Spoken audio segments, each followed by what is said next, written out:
नमस्ते दोस्तों, आज का वीडियो बहुत ही सीरियस और क्रूशियल टॉपिक पर है। बांग्लादेश में हिंदुओं की करंट सिचुएशन क्या है, स्पेशली एक नया इंसिडेंट जो कल हुआ जहां एक हिंदू को लिंच करके मॉब ने पब्लिकली जला दिया। इस वीडियो में हम पूरी कॉन्टेक्स्ट बांग्लादेश की हिस्ट्री, फिगर्स और पॉलिटिकल बैकग्राउंड को समझेंगे।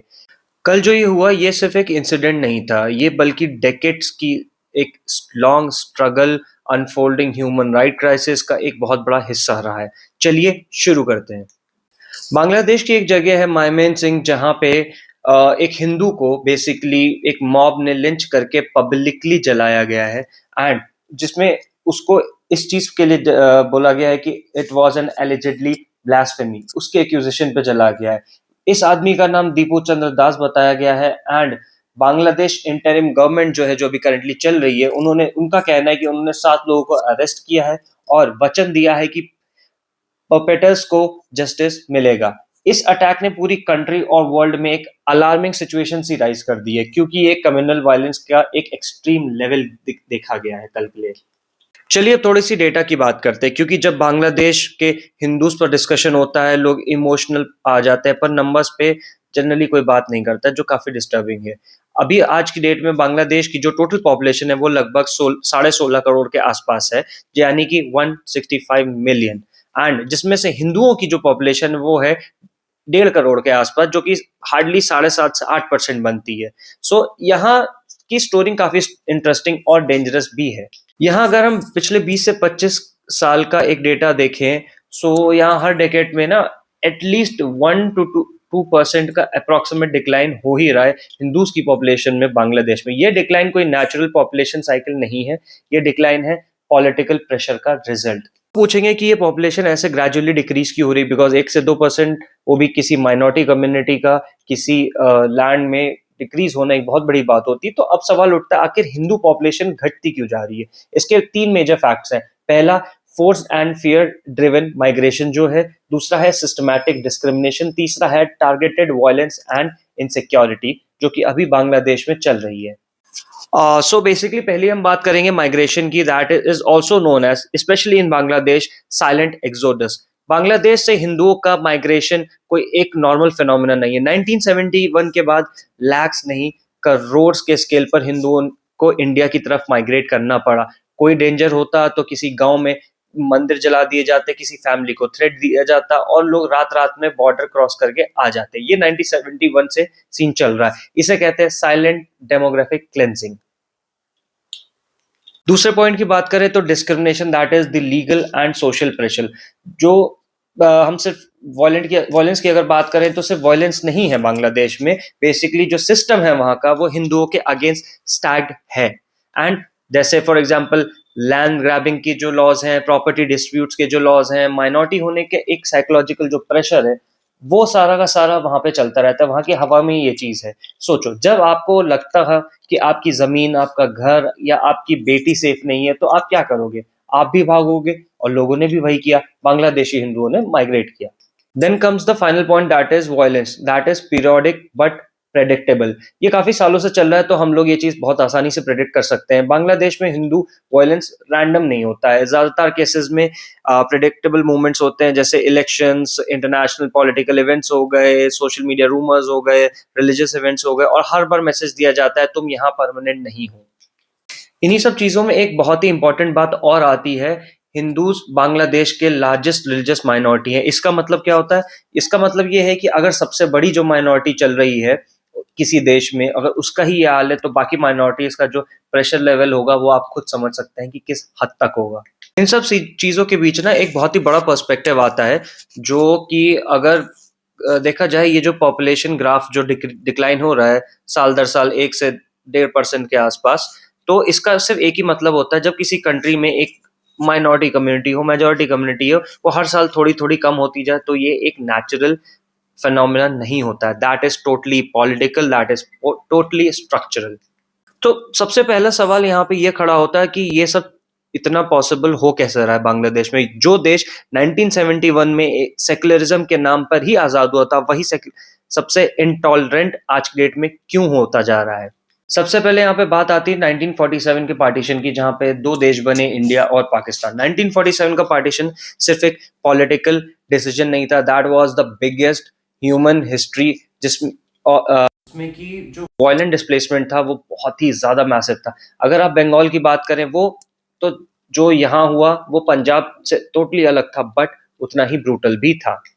बात करते हैं बंगाल के पॉलिटिकल, उसकी इसकी भी एक मैंने वीडियो डाली है, वो आप चेक कर सकते हैं। सो काफ़ी रेफरेंसेस आपको उसके भी मिलेंगे इसमें। इंडिया के पार्टीशन को बेसिकली एक, कोई अगर मैं बोलूँ पॉलिटिकल एजेंडा पे किया गया, जी नहीं, वो एक रिलीजियस बेसिस था टोटली। और बंगाल का भी दो ही हिस्सों में जो बांटा गया, दैट इज वेस्ट बंगाल बना इंडिया, ईस्ट बंगाल बना Pakistan, later east Pakistan, and उसके बाद 1971 में बांग्लादेश बना। सो प्रॉब्लम यहाँ थी कि ईस्ट बंगाल में पॉपुलेशन टोटली मिक्स थी, हिंदूज भी थे, मुसलमान भी थे, क्रिश्चियंस भी थे, काफी ज्यादा अलग अलग माइनॉरिटीज भी थी, लेकिन जो पॉलिटिकल पावर थी वो मुस्लिम लीग के पास चली गई थी। सो जब वो ईस्ट पाकिस्तान बना, दैट टाइम बांग्लादेश जब ईस्ट पाकिस्तान बना, तो जो हिंदूज की टारगेटिंग थी वो स्पॉन्टेनियस नहीं, टोटली सिस्टमैटिक बनाई गई। पार्टीशन के बाद ईस्ट पाकिस्तान में हिंदूज को सॉफ्ट टारगेट किया गया, क्योंकि वो रिलीजियसली माइनॉरिटी थे एंड इकोनॉमिकली रिलेटिवली स्टेबल थे। Yes, Hindus were stable in Bangladesh at that time, और लेकिन पॉलिटिकली पावरलेस थे। सो गांव के गांव अटैक हुए, मंदिरों को जलाया गया, जमीनें चली गई एंड व्हाट नॉट। इसमें एक बहुत बड़े इंसिडेंट की मैं बात करूंगा, दैट इज नावखाली राइट्स, जो बेसिकली हुए थे 1946 में। सो उसमें क्या हुआ, पार्टीशन से पहले जस्ट एक साल पहले एक बहुत ही बड़ी वार्निंग मिल चुकी थी बांग्लादेश के साइड में। खैर उस टाइम तो इंडिया ही था वो। सो उसमें नावखाली राइट्स हुए। नावखाली एक जगह है जहां हजारों हिंदुओं को मारा गया, कन्वर्ट होने पे मजबूर किया गया, उनके घर छोड़ने पर फोर्स किया गया, उनकी बहन बेटियों के साथ बहुत ही गलत कर्म किए गए, और मतलब people were slaughtered like anything. ये बहुत ज्यादा हम लोग हिस्ट्री में नहीं पढ़ते हैं, बिकॉज इस चीज को एज एवरीबडी नोज, उस टॉपिक में मैं नहीं जाना चाहूंगा, समझदार को इशारा काफी। सो उस टाइम पे इवन महात्मा गांधी तक नाव खाली गए थे, बट वो वायलेंस नहीं रोक पाए। सो पार्टीशन के बाद क्या हुआ, ये पैटर्न और भी ज्यादा स्ट्रांग होता गया, because that was made east Pakistan. तो पोस्ट 1947 ईस्ट पाकिस्तान के जो हिंदूज बचे थे, उनके पास सिर्फ दो चॉइसेस थी, या तो रहो और सहो और कभी भी कट जाओ, या सब यही होता था कि अपना सब कुछ छोड़ छाड़ के भाग जाओ। सो उस टाइम पे ट्रेन लोगों ने क्या किया, लोग भागे। ट्रेन भरी होती थी, लोग अपनी जमीन, सोना, घर, जायदाद सब पीछे छोड़ के चले जाते थे। कई लोग तो बॉर्डर तक पहुंच भी नहीं पाते थे, एंड दे वर किल्ड। अगर बात करें 1947 से पहले की, जहाँ पे बांग्लादेश भी इंडिया के अंदर आता था, या ईस्ट पाकिस्तान उस टाइम पे बना था 1947 के बाद। सो ईस्ट बंगाल में अगर हिंदूज की उस टाइम पे पॉपुलेशन देखी जाए, दैट वाज 28 से 30%, मतलब ठीक ठाक परसेंटेज थी। बट जैसे ही पार्टीशन हुआ, उस टाइम पे ये ग्रेजुअली डिक्रीज होने लगी, और साल दर साल एक टाइम तक तो ये हुआ कि 20% रह गई, और 20% के नीचे आना एक बहुत बड़ा डेमोग्राफिक चेंज था। यहीं से शुरू हुआ बांग्लादेश के जो हिंदूज का पॉपुलेशन है उसका एक लॉन्ग डिक्लाइन, और ये डिक्लाइन कभी रिवर्स नहीं हुआ। It is evident till date. Basically east Pakistan का जो एक कॉन्स्टिट्यूशन था, थ्योरेटिकली एंड इंटरनेशनल डिबेट्स के लिए तो वो इक्वल राइट्स की बात करता था, लोगों को एम्पावर करने की बात करता था, पर ग्राउंड रियलिटी की अगर किसी ने बात करी, दैट वाज कि पुलिस टोटली पैसिव थी, एडमिनिस्ट्रेशन टोटली बायस था towards the Muslim, complaints totally ignore होती थी, स्पेशली हिंदूज की। एंड उसमें एक क्लियर मैसेज आया दैट तुम प्रोटेक्टेड नहीं हो। इन सब के बीच अगर बात करें जो नुकसान हुआ, सो वो नुकसान सिर्फ फिजिकल नहीं था, that was also psychological. Her Hindu family को ईस्ट पाकिस्तान स्लैश बांग्लादेश में यही लगता था कि हम कब नेक्स्ट होंगे, हमें कब भागना पड़ जाएगा। ये fear generation to generation pass on भी होता गया, वो आज की डेट तक दिखाई देता है। पार्टीशन के बाद सिर्फ एक चीज थी जो ईस्ट पाकिस्तान में रेलिवेंट थी, सॉरी रेलिवेंट नहीं थी, एविडेंट थी, कि हिंदू होना सिर्फ एक रिलीजियस आइडेंटिटी नहीं बची थी वहां पे, वो एक रिस्क फैक्टर बन चुका था। और 1947 से तो ये सब सिर्फ शुरुआत थी। फिर आए 1950 के रायट्स, 1965 की वॉर, और 1971 1971 का जेनोसाइड, जिस साल बांग्लादेश भी बना था एक सेकुलरिज्म के नाम पे। इन सब चीज़ों ने स्टोरी को और भी ज़्यादा ब्लडी बना दिया, बहुत ही ज़्यादा खूंखार बना दिया। फिर बात आती है 1971 की। 1971 का जो लिबरेशन वॉर था वो सिर्फ एक इंडिपेंडेंस मूवमेंट नहीं था, ये ईस्ट पाकिस्तान के सिविलियंस के लिए एक नाइटमेयर साबित हुआ और इस नाइटमेयर का सबसे बड़ा टारगेट हुए बंगाल बांग्लादेशी हिंदूज। मार्च 25, 1971 की रात को एक ऑपरेशन चलाया गया, operation searchlight, that was very famous. उसमें Pakistan army, east Pakistan army ने स्टूडेंट्स, इंटेलेक्चुअल्स, पॉलिटिकल वर्कर्स पर बहुत ही गंदा क्रैकडाउन शुरू किया, पर उसमें भी एक चीज और हुई, दैट वाज ट्विस्टेड कि एक ही कम्युनिटी को जिसे आइडियोलॉजिकल एनिमी माना गया ईस्ट पाकिस्तान का, that was Hindus. East Pakistan के ना एक स्टेट नैरेटिव था जिसके चलते उस नैरेटिव में क्या हुआ कि हिंदूज को एक इंडियन एजेंट्स की तरह देखा जाने लगा, उन्हें फिफ्थ कॉलम में डाल दिया गया उस, and that was declared. Basically वहाँ का कुछ रूल होता है फिफ्थ कॉलम एंड ऑल, सो इस लेबलिंग के बाद तो उनको टारगेट करना और भी जस्टिफाइड बना दिया गया। अगर ग्राउंड लेवल की बात करें तो ग्राउंड लेवल पे वायलेंस सिर्फ आर्मी में नहीं किया ईस्ट पाकिस्तान में, उनके साथ रजाकार्स हो गए, अल बदर हो गए, अल शमाज हो गए, इन सब ने, ये एक लोकल मिलिटेंट ग्रुप थे वहाँ के जो एरिया और लोगों के बीच हिंदू हाउस होल्ड्स को आइडेंटिफाई करते थे और फिर क्या, विलेजेस को डाउन किए जाते थे, हिंदू घर घर मार किए जाते थे, मैन को लाइन में खड़ा करके फोर्सिबली डिस्प्लेस किया जाता था या मारा जाता था। 1971 की जो जितनी भी किलिंग्स थी वो totally that were not random, ये एक पैटर्न बेस्ड थी, ये सिस्टमैटिक थी। हिंदू डोमिनेटेड एरियाज को पहले अटैक किया गया, मंदिरों और रिलीजियस साइट्स को डिस्ट्रॉय किया गया, प्रॉपर्टी लूटी गई, ऑक्यूपेशन को खत्म किया गया, सर्वाइवर्स को इंडिया भागने पर मजबूर किया गया। मैसेज सिर्फ एक ही था, यहाँ तुम्हारी जगह ही नहीं है। और इन्हीं सब राइट्स के चलते एक बहुत ही बड़ा एक मास माइग्रेशन हुआ 1971 के दौरान। मिलियंस ऑफ रेफ्यूजीज इंडिया आ गए, मेजॉरिटी हिंदू सिविलाइजेशंस के थे और पूरी फैमिलीज ने सब कुछ छोड़ा, कैंप्स भर गए, बॉर्डर्स ओवरफ्लो हो गए और बंगाल के डेमोग्राफिक्स जो थे वो परमानेंटली चेंज से हो गए थे, बेसिकली वेस्ट बंगाल के। 1971 के बाद बांग्लादेश के हिंदूज में एक बहुत की जो पॉपुलेशन थी उसमें बहुत ही ड्रास्टिक फॉल देखा गया। जो कम्युनिटी पहले large towns, rural heartlands, trade and education में विजिबल थी वो सडनली ही स्कैटर्ड सी हो गई, ये परमानेंटली माइग्रेट हो गई। ये एक डेमोग्राफिक शॉक सा था जिसका इम्पैक्ट आज तक रिवर्स नहीं हुआ है।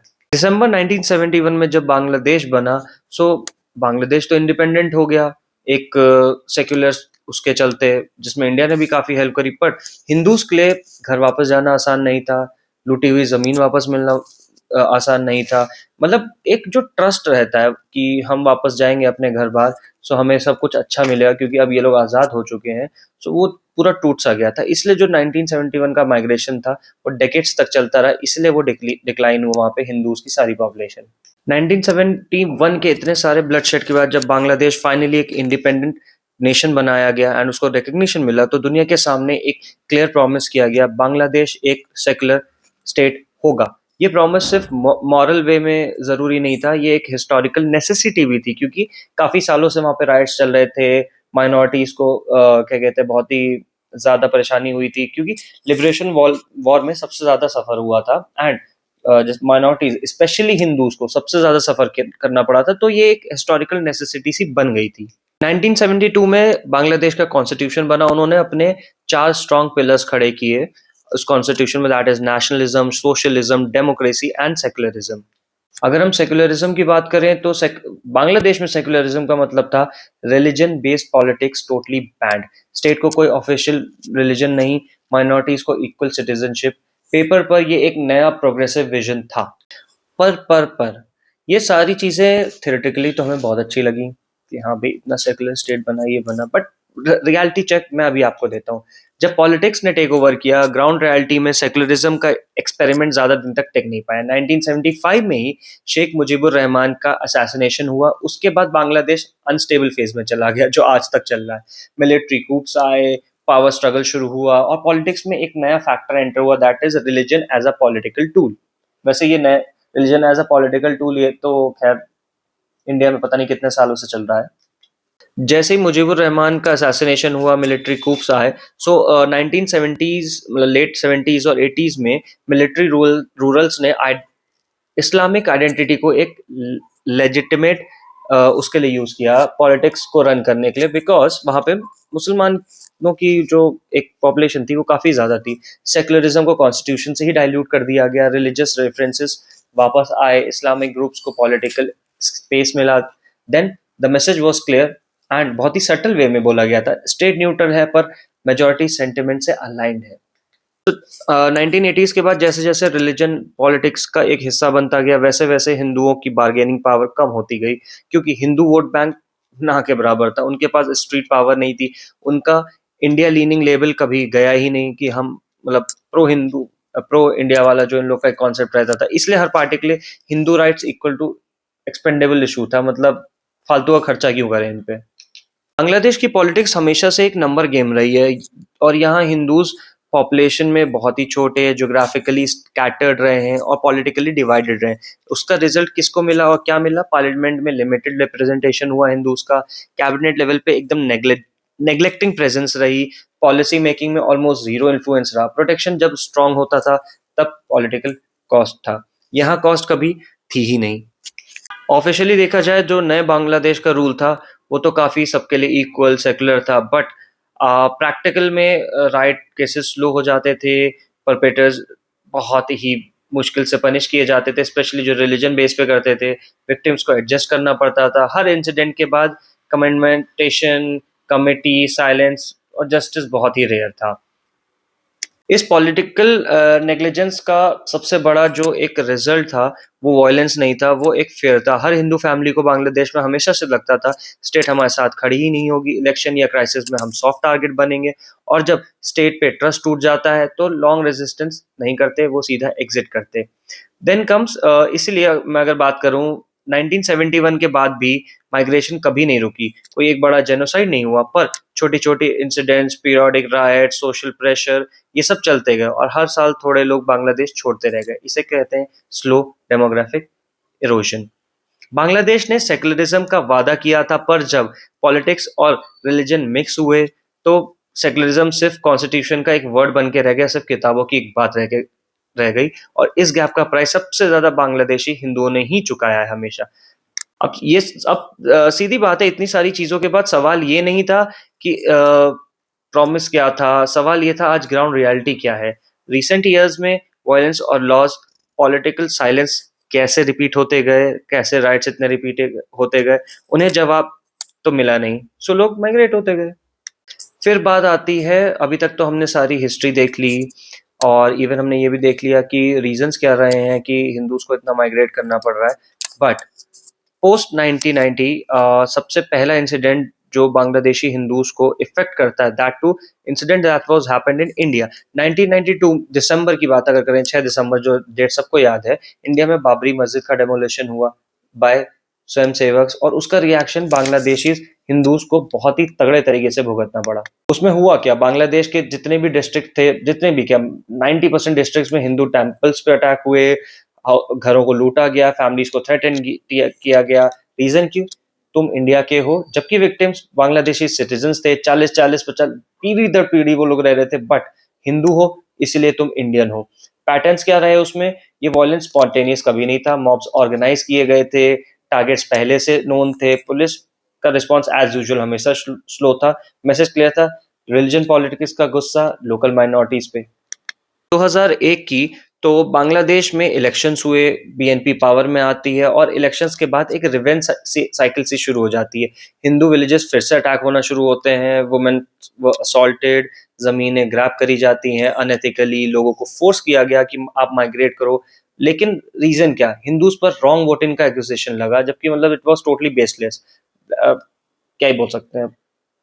सबसे डिस्टर्बिंग जो बात रही, उसमें कंप्लेंट्स फाइल हुई पर जस्टिस कभी नहीं मिला, परपेटर्स को पॉलिटिकल प्रोटेक्शन मिली, एंड इस वायलेंस ने एक प्री डिसेंस सा सेट कर दिया that elections is equal to minority risk period. Then comes 2016, अक्टूबर 2016 में एक फेसबुक पोस्ट बहुत वायरल होती है, जो एक एलिगेशन बनता है towards a Bangladeshi Hindu that उसने इस्लाम को इंसल्ट किया, बट रियलिटी चेक जब मिला दैट पोस्ट वाज फेक या मैनिपुलेटिव थी, एंड ग्राउंड रियलिटी उस पर यह बनी कि नरसिंह नगर एंड ब्रह्मबारे, या मतलब correct me if I am wrong, dozens of temples were vandalized, Hindu houses were burnt and looted, it was a bloodshed there, entire localities were destroyed, और इन सब कुछ में हुआ, that too in a open daylight. और असल बात तो ये है कि यहाँ जो रिलीजन था that was just a trigger. Actual problem थी जो मोबिलाइज्ड मॉब्स थे, एंड प्लस जो वीक लॉ एनफोर्समेंट था, जो जीरो डिटरेंस था, rumour plus crowd equals to disaster सा बनता रह गया बांग्लादेश में। फिर बात आती है 2025 की, यानी कि ये साल 2025 में गांछगारा एरिया एक होता है बांग्लादेश में। उसमें क्या होता है, 15 से 20 हिंदूज को लूट लिया जाता है, प्रॉपर्टीज डिस्ट्रॉय करी जाती हैं, मल्टीपल फैमिलीज जो है वो छोड़कर भाग जाती हैं। Same pattern. But why this matters, ये कोई नेशन वाइड राइट नहीं था, ये एक बहुत ही छोटा सा लोकल राइट था। बट वायलेंस का स्केल छोटा हो गया, फ्रीक्वेंसी खत्म नहीं हुई। वायलेंस तो रहा हमेशा, बट फ्रीक्वेंसी नहीं खत्म हुई। टारगेटिंग का पैटर्न सेम था, low intensity high frequency persuasion. So 1992 हो या 2001, 2016 हो या 25, हर इंसिडेंट में कुछ चीजें कॉमन ही, ट्रिगर कुछ और, टारगेट हमेशा हिंदूज, जस्टिस वो mostly absent, migration follow up same रहा। अब बात करें अगर 2020 एंड उसके आसपास या उससे कुछ साल, 4-5 साल ऊपर नीचे की बात करें, तो बांग्लादेश इकोनॉमिकली ग्रो हो रहा था, शेख हसीना की सरकार थी। सो ये पैटर्न ब्रेक सा कैसे हो गया? यह सिर्फ फॉर्म चेंज हुई है। सो इसका Bangladesh against Hindus and political unrest में तो रहा है, बट पोस्ट पिछले 2 साल से स्पेशली जो पॉलिटिकल अनरेस्ट वहां अभी आया है, that is like on to the next level. So अब हम आ गए हैं बांग्लादेश के सबसे वोलेटाइल फेस पे, जहां पॉलिटिक्स, स्ट्रीट पावर, इंस्टेबिलिटी में एक दूसरे ही घुल में उसमें जाते हैं। जहां पे स्टेट वीक होता है तो सबसे पहले माइनॉरिटीज वनरेबल करी जाती हैं, एज द सेम पैटर्न। बात करें अगर 2024 की, तो बांग्लादेश गवर्नमेंट ने 2014 में कोटा रिफॉर्म पॉलिसीज अनाउंस की। इनिशियली ये एक स्टूडेंट मूवमेंट था जो रिजर्वेशंस के अगेंस्ट स्ट्रक्ट किया गया था, और कुछ ही हफ्तों में ये मूवमेंट एंटी गवर्नमेंट एलिगेशन सब बन के रह गया। अब बेसिकली जो हुआ, प्रोटेस्ट कैंपस से निकले थे, स्ट्रीट्स तक आ गए, एंड वायलेंट क्रैशेस हुए, पुलिस फायरिंग एलिगेशंस हुए, गवर्नमेंट बिल्डिंग्स को अटैक किया गया, as usual same pattern, and transport and supply chain को डिस्टर्ब किया गया। और उसी अनरेस्ट के बीच बांग्लादेश ने शेख हसीना का एक्सिट भी देखा पावर से। जब ना स्टेट मशीनरी प्रोटेस्ट कंट्रोल में बिजी रहती है ना, तो लोकल लॉ एंड ऑर्डर जो होता है वो काफी वीक सा हो जाता है। और ऐसे ही मूवमेंट्स में ओल्ड ग्रजेस सरफेस होते हैं, फेक रूमर्स स्प्रेड होते हैं, माइनॉरिटीज फिर से सॉफ्ट टारगेट्स बन जाते हैं। सो 2024 का जो अनरेस्ट था उसमें ये पैटर्न रिपीट ही हो रहा था बार बार। शेख हसीना की सरकार के बाद बांग्लादेश में एक इंटरिम गवर्नमेंट आई। इस बॉडी के लीड थे Muhammad Yunus, that who was a Nobel peace prize laureate. How come, don't know. वो भी जैसे आए, उन्होंने भी वही सेम चीज बोली, स्टेबिलिटी को रिस्टोर करेंगे, रिफॉर्म्स लाएंगे और 2026 तक इलेक्शंस करवाएंगे। But again the reality on ground, it was totally different. उसमें एक चैलेंज हुआ, उनके पास फुल मैंडेट नहीं होता जो इंटरिम गवर्नमेंट बनती है। जैसे अगर कोई गवर्नमेंट अपना पूरे 5 साल नहीं कर पाती है तो एक इंटरिम गवर्नमेंट बनती है कुछ टाइम के लिए, जब तक अगले इलेक्शंस नहीं होते। सो उनके पास भी फुल पावर्स होते नहीं है, तो स्ट्रीट पॉलिटिक्स का प्रेशर सा रहता है, डिसीजंस को हर एक साइड से क्वेश्चन किया जाता है। इस पावर वैक्यूम का effect directly law and order पे हमेशा पड़ता है। तो ये जो मोहम्मद यूनिस की इंटरिम गवर्नमेंट बनी है, इसमें क्या हुआ कि एक मेजर पॉलिटिकल शॉक सा आया जो पूरी दुनिया को दिखा, कि जो अवामी लीग है उसको एंटी टेररिज्म एक्ट के तहत बैन कर दिया गया। मतलब एक जो रूलिंग पार्टी थी बांग्लादेश की, उसे लिटरली बैन कर दिया गया। सो इसका जो वो निकल के आता है आउटकम, अवामी लीग जो ट्रेडिशनली माइनॉरिटीज के लिए थी, रिलेटिवली उनको लिए सेफर स्पेस बनाती थी, स्पेशली हिंदूज की बात करूं मैं, तो उनके बैन होने के बाद हिंदू पॉलिटिकल वॉइस और भी वीक हो गई, एंड लोकल प्रोटेक्शन नेटवर्क। तो ये जो पार्टी थी अवामी लीग, इसके बैन होने के बाद, that too under anti terrorist act के अंडर, सो उसमें क्या हुआ, हिंदू की जो पॉलिटिकल वॉइस थी वो टोटल एकदम डिसबैलेंस ही हो गई, कम हो गई। लोकल जो प्रोटेक्शन ग्राउंड नेटवर्क पे था वो कोलैप्स हो गया, ग्राउंड लेवल वर्कर्स डिसअपेयर हो गए, एंड माइनॉरिटीज फिर से एक पॉलिटिकल ऑर्फन से बन गई। और माइनॉरिटीज क्या, स्पेशली हिंदूज की मैं बात करूंगा। जब ये अनरेस्ट सारा का सारा चल रहा था, that to even between the interim government, so उसमें ना एक और डेंजरस ट्रेंड दिखा पिछले 1-1.5 साल में, जो एंटी इंडिया सेंटिमेंट का जिसको एक पॉलिटिकल इशू बनाया गया और बहुत ही तगड़े तरीके से यूज किया गया। सो जब बांग्लादेश में एंटी इंडिया या इंडिया क्रिटिसिज्म की बात हुई, सो उसका एक इनडायरेक्ट मैसेज था टुवर्ड्स द इंटरनेशनल मीडिया की Hindu minorities as usual. So social media slogan, street speeches और रूमर्स में हिंदूज को फिर से लेबल किया गया as Indian agents, pro Delhi, deployed citizens.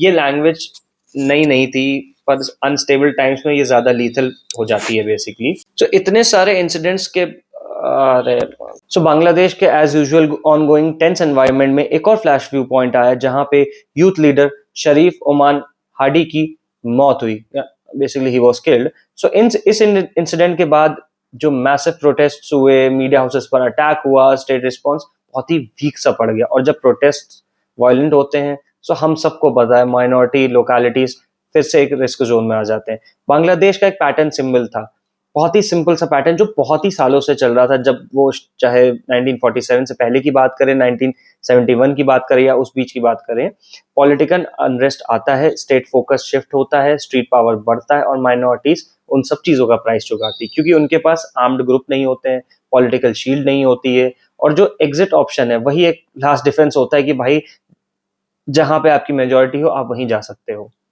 सो इस वीडियो में दोस्तों अभी तक हमने समझे पुराने इंसिडेंट्स, हिस्ट्री समझी और करंट अनरेस्ट एनालाइज किया। बट अब एक बहुत ही बड़ा सवाल आता है, क्या बांग्लादेश में हिंदूज के अगेंस्ट वायलेंस जो होता है दैट इज रिलीजन ड्रिवन या सिर्फ पॉलिटिकली ड्रिवन है, या फिर दोनों का एक बहुत ही गंदा डेंजरस मिक्स है।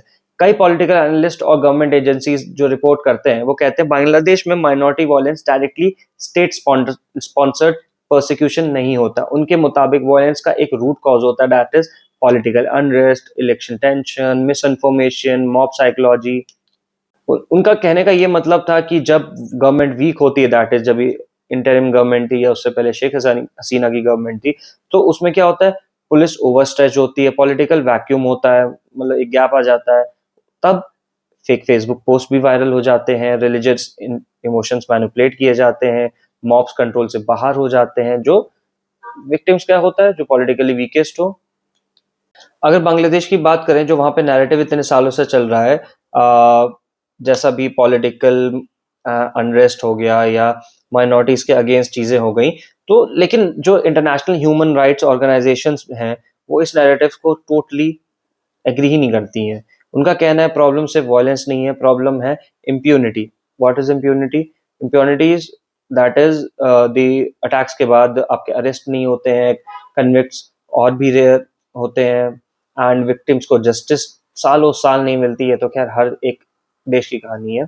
तो परपेट्रेटर्स को क्या सिग्नल मिलता है, कुछ हमारा होगा नहीं, हमको ये करना ही करना है। इवन दो इंटरनेशनल मीडिया के सामने ह्यूमन राइट्स ग्रुप्स का जो एक्टिविस्ट होते हैं उनका ये कहना है, स्पेशली बांग्लादेश की अगर बात करें, कि जो पुलिस का रिस्पॉन्स है वो बहुत ही लेट आता है, लोकल ऑफिशियल पॉलिटिकल प्रेशर के चलते मात खा जाते हैं, माइनॉरिटीज प्रोटेक्शन प्रायोरिटी पे सबसे लिस्ट के नीचे होती हैं। ये डायरेक्टली जेनोसाइड नहीं हो सकता, मतलब we won't say it genocide, but एक सिस्टमैटिक नेग्लिजेंट जरूर होती है ये। सच्चाई शायद इन दोनों चीजों से ही, जो नैरेटिव चल रहा है बांग्लादेश में या जो ह्यूमन राइट्स वाले इंटरनेशनल मीडिया के सामने बोलते हैं, उन्हीं दोनों एक्सट्रीम्स के ना बीच में है। बांग्लादेश में पॉलिटिक्स ट्रिगर होती है, रिलीजन मोबिलाइज होता है, माइनॉरिटीज कैजुअलिटी बन जाती हैं, यानी political vendetta plus communal identity equal to perfect storm. हर मेजर इंसिडेंट में ट्रिगर कुछ और होता है, वायलेंस का रीजन कुछ और होता है, नैरेटिव्स रिलीजियस बन जाते हैं पॉलिटिकल की जगह, और टारगेट वहीं का वहीं रहता है, that is the minorities. And इसीलिए डिबेट खत्म कभी होती नहीं है इन सब जगहों की, एंड केसेस जो हैं वो सारे लेयर्ड होते हैं। तो आप कर भी क्या सकते हो। बांग्लादेश के हिंदूज की जितनी भी क्राइसिस चल रही है इतने सालों से, इसे सिर्फ कम्युनल कहना इनकम्प्लीट होगा और सिर्फ पॉलिटिकल कहना एक डिसऑनेस्ट ओपिनियन होगा। बेसिकली ये एक ऐसी रियलिटी है जहां पॉलिटिक्स आग लगाती है, रिलीजन्स उसे फैलाती है। मैं जितने भी माइनॉरिटी लीडर्स हैं, जो दो चार बेचारे बचे भी होंगे बांग्लादेश में, उनका सिर्फ इतना ही कहना है, fast track courts for communal violence होना चाहिए, इंडिपेंडेंट इन्वेस्टिगेशन बॉडीज होनी चाहिए जो एक रिलीजियस या पॉलिटिकल वेंडेटा के लिए ही काम ना करें या पार्टी के लिए ही काम ना करें, पुलिस अकाउंटेबिलिटी होनी चाहिए, प्रॉपर्टी रिस्टिट्यूशन एंड मैकेनिक्स होना चाहिए। इन्हीं सब चीजों के बीच जो इंटरनेशनल एक्टिविस्ट ग्रुप्स है उनका कहना है कि जब डोमेस्टिक सिस्टम्स फेल होते हैं तो इंटरनेशनल स्क्रूटनी डिफरेंस का काम जरूर करती है। Foreign bodies, UN bodies and foreign governments हो गई, ग्लोबल मीडिया अटेंशन हो गया, ये काफी चीज प्रेशराइज करते हैं। बट ये प्रेशर वायलेंस को ओवरनाइट कभी खत्म नहीं करेगा, जो सदियों से चला रहा है, डेकेड्स एंड डेकेड्स से। पर परपेट्रेटर्स को एक सिग्नल जरूर देता है, बेटा दुनिया देख रही है। और हिंदू लीडर्स आर्ग्यू करते हैं कि डिस्क्रिमिनेशन और पीरियोडिक वायलेंस जो चलता आ रहा है इस देश में, सबसे विजिबल आउटकम जो रहा है, जो हम सब ने देखा है, लोग अपनी जमीनें छोड़ के भाग जाते हैं, बिजनेसेस जो फ्लरिश कर रहे हैं उनको छोड़ के भागते हैं, क्योंकि बच्चों का फ्यूचर वो बॉर्डर के उस पार देखते हैं, दैट इज इन इंडिया। ये माइग्रेशन सिर्फ इकोनॉमिक नहीं, एक एग्जिस्टेंशियल क्राइसिस की तरफ भी देखता है। बांग्लादेश के लीगल हिंदूज जो सदियों से पीढ़ी दर पीढ़ी वहां रह रहे हैं, वो कभी भी कम्युनल सिंपैथी या कम्युनिटी से सिंपैथी मांग ही नहीं रहे हैं।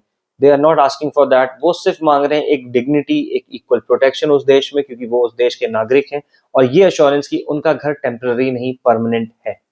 तो दोस्तों, ये थी एक बहुत ही शॉर्ट और comprehensive report on the situation of Hindus in Bangladesh from a political point of view, historical point of view, population के क्या ट्रेंड्स हैं, recent violences क्या हुए, including the tragic lynching incident of Deepu, and the political context जो इसको fuel कर रहा है। हिंदूज बांग्लादेश का एक हिस्टोरिक कम्युनिटी रही हैं, भले ही आज की डेट में वो बहुत ही कम में है, 6.5 से 7% है, लेकिन एक हिस्टोरिक कम्युनिटी रही है। उनका फ्यूचर स्टेबिलिटी और इक्वालिटी के ऊपर डिपेंड करता है, और पॉलिटिकल रिफॉर्म्स और राइट्स के ऊपर भी है। अगर आपको ये वीडियो थोड़ी सी भी इंफॉर्मेटिव लगी हो तो लाइक, शेयर और सब्सक्राइब करना ना भूलें। कमेंट्स में अपने थॉट्स जरूर लिखिए। एंड जय हिंद, जय भारत।